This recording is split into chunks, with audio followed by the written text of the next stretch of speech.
Biscuit Cat Productions presents Tedious Tales of Sodor.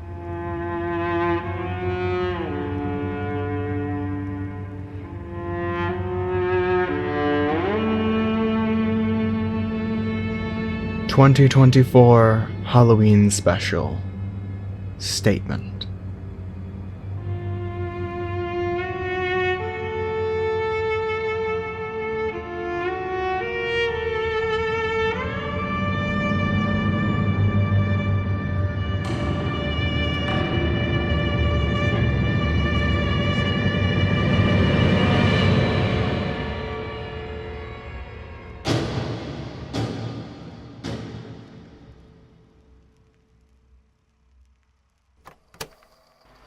Statement of Daniel Faraday regarding a collapsed viaduct near his home on the Island of Sodor. Original statement date is unknown. Audio recording by Jonathan Sims, head archivist of the Magnus Institute, London. Statement begins. Your colleagues have told me to just write what I remember, so bear with me. This might be a bit lengthy. I own a cottage on an island off the coast of England called Sodor. It's a picturesque little island, covered in railway lines. I personally have little interest in the infrastructure, but I found it more reliable than traveling by bus. I had initially moved to Sodor because I'd heard there was a good job opportunity at a school in the town of Knapford. I found myself moving into a little cottage by the railway, high on a hill where I could just barely see the roofs of the nearby town. The cottage was peaceful, quiet, alone, away from the bustle of the town. I used to prefer it that way. Spend a busy day at work, and then keep to myself for the rest of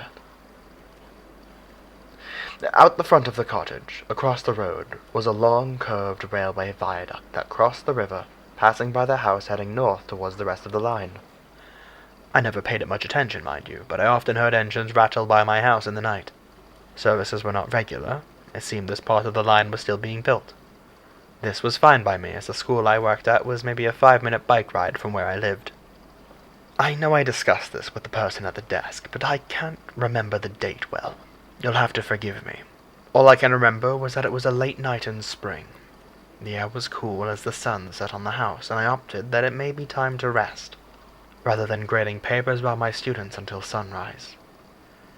In the distance, as I began to doze, I heard a sharp whistle down by the station, distant and echoing over the hills to my home. An engine, announcing its departure with a late-night passenger train. I figured I might as well stay up until the engine passed the cottage, watching as it rose over the viaduct and past the house. I'm not exactly a heavy sleeper. The multiple times I've been awoken by the coughing of steam from an engine passing by the house clued me in on that long ago. Uncomfortably, I threw on a bathrobe and walked over to the window that faced out towards the viaduct. I watched as the small engine approached it, a few coaches trailing behind. They were full of passengers, lights glowing from inside the carriages. As the train crept towards the viaduct, I noticed an unusual movement from the bridge. It seemed to sway? Fissure? It's hard to put into words. It looked like it was decaying. Have you ever dragged a tile of stone out from a piece of wall or sidewalk? That deep, heavy rumbling of friction between the rock and surface you drag it along. The whole bridge, every single stone made that grinding sound, as if it were all being pulled apart from every angle. That was when the stone structure, ballast, and rails all began to bend downward. The bridge was collapsing. The total collapse of the structure happened in less than a minute, dust and debris flying high into the air. I watched as the engine whistled in a frenzy. Sparks began to fly from the wheels as the engine applied its brakes, but they kept slipping off. I could tell from where I stood. It wasn't slowing fast enough. The engine plummeted into the gap between bridge supports, its coaches falling atop one another. In moments, the engine's boiler ruptured, spewing steam and ash across the wreckage. The wooden frames of the coaches began to smolder and burn. I'd prefer not to comment on it any further. Needless to say, I phoned the fire service. People arrived on the scene and put out the blaze as best they could. The line was closed, and a team helped clean up the wreckage before the line was left condemned. Outcry was called upon the controller, but it didn't last long. Once another engine was on the railway, no one took notice of the lack of the previous. The remains of the viaduct still stood tall outside the house. I'd considered moving into the town away from the bridge, but so did many others. As uncomfortable people moved out of town, prices dropped. I was never quite financially well off enough to get a new home before they were filled by other residents. As a result, I stayed at the cottage, a reminder of a catastrophe less than 20 meters beside my home. I had many sleepless nights, where I would lie awake staring at the ceiling. Every part of the accident just kept replaying in my head. When I went to school next, I noticed there were students who didn't show up ever again. No doubt a clue that their parents had been on the train, or worse, they'd been on it too. It made me sick. But those remaining students relied on me for an education, and I would do what I could to help them. The first night I noticed something was amiss was in the summer. School was out, and I had no obligations to my work until it began again in the fall. I was sitting in my study, reading a book, when it suddenly struck me that something was wrong. I couldn't pin it for a moment, until I could. My cottage should have been silent. Well, it was, but too silent. The house didn't settle or creak.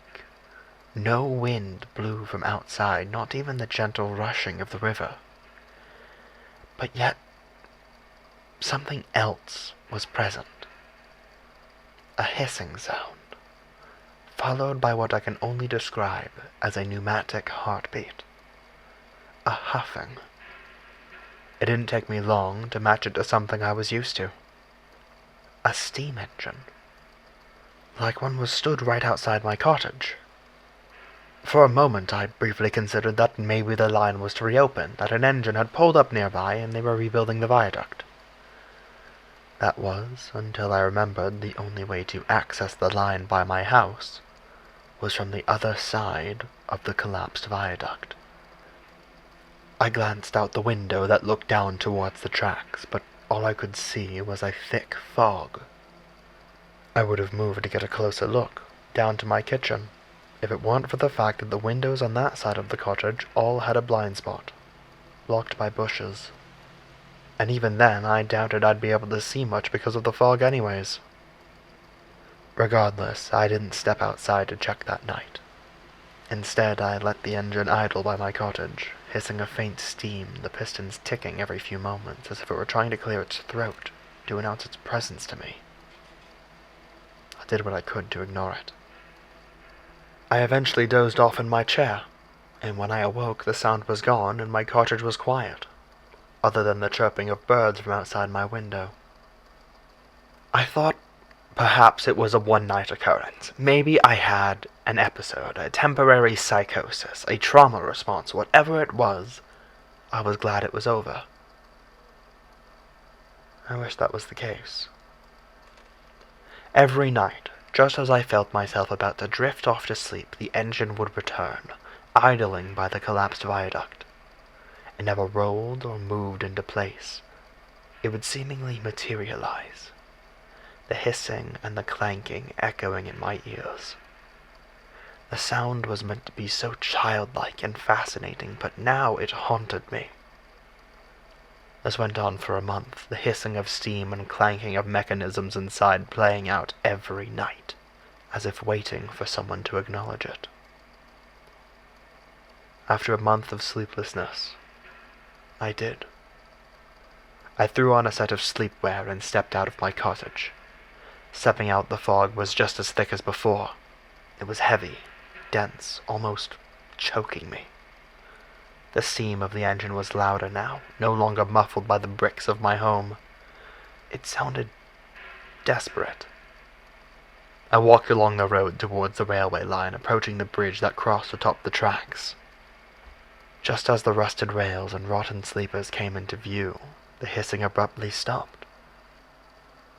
Now, as stated before, I have no interest in the infrastructure, therefore no interest in trains or how they work nor live. But something about that felt as if I had just witnessed a pet being put down. The absence of the hissing rivaled that of a flatlining heart rate, and immediately the silence filled me with a sense of loneliness, a deep emptiness inside.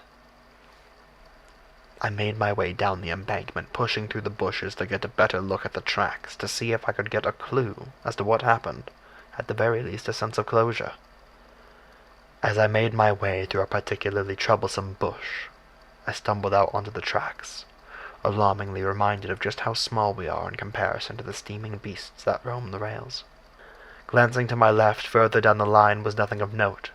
Overgrown rails, farmlands barely tended to. Glancing right towards the collapsed viaduct, something caught my eye. A glint, a shine in the moonlight, something nestled against the wood of the tracks, resting on the rocks. I slowly approached it, my feet crunching on the stones. It was a whistle, a steam engine's whistle. I reached down, intending to pick it up. The moment my fingers made contact with the metal, an extreme sense of vertigo washed over me, knocking me to the sleepers. I admit in my panic I attempted to shout, but nothing came out. Instead, my ears filled with the most awful sound. Hissing, screaming, deep bells tolling, the crumbling of stones, the splintering of wood, and the shattering of glass. The last thing I heard was a loud whistle. It startled me so much, my eyes shot open, and... This is the reason I came to you. Everything leading up to this, I can chalk up to a bad fever dream, a nightmare, something caused by my inability to sleep. But what I saw was none of those. I found myself in an empty space. The world around me was gone, and all that was left was a void, a blue-green space all around me. To accompany this was the single most intense sense of isolation I have ever felt in my life. Nothing moved, nothing spoke, nothing made a sound. I found myself petrified, unable to move, aside from the shifting of my gaze or the necessary blink. I stayed there, in complete stillness and silence, for what must have been hours. And then I blinked, and found myself again, staring at the bright blue sky above, the clouds shifting slowly in my gaze. I was on the tracks beside my home. The whistle still sat on the sleepers. That was when I returned home, grabbed a glove, and obtained the whistle. I've included it with the statement. You can have it, just don't hold it with your bare hands.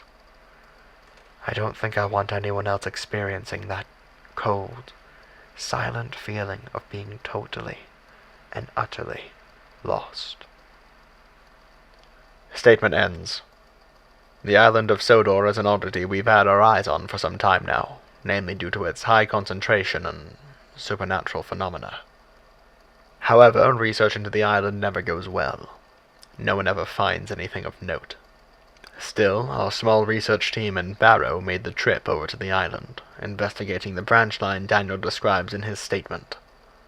While there are many viaducts and bridges along the line, our researchers were unable to locate any curved viaducts near the town of Knapford. Upon asking the locals, no one there can recall any tales of collapsing viaducts that claimed the soul of an engine, let alone any major accidents on the Farquhar line. Even upon asking the controller of the railway, he cannot recount any incidents of the magnitude described by Daniel occurring at all during his or his family's time running the railway. All addresses and phone numbers provided by Daniel also prove futile. A street that doesn't exist, a phone number that's been disconnected, And to top it all off, the town hall holds no records of a Daniel Faraday living in or near the town of Knapford.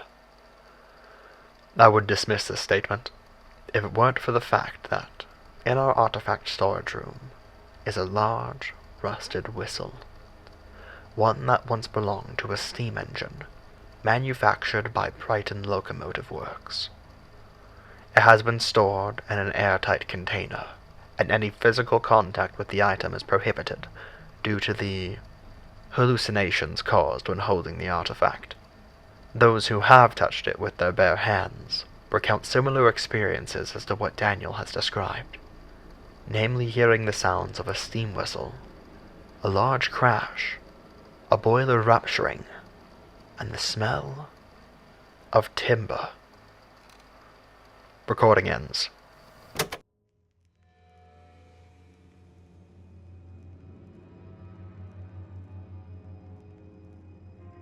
Tedious Tales of Sodor is a purely fan-made production and has no association with Thomas the Tank Engine and Friends or its creators. This Halloween special was purely inspired by the Magnus Archives, written by Jonathan Sims. You can find it anywhere you listen to your podcasts or at rustyquill.com. You can find the link in the description below. If you enjoyed this, please give it a listen. Perfect skin-crawling stories for the Halloween season. This episode was written by Biscuits and Lumity Trio E2. It was performed and edited by Biscuits. Intro and outro music by Sam Jones and atmospheric music by Festaleon Studios. Thanks for listening.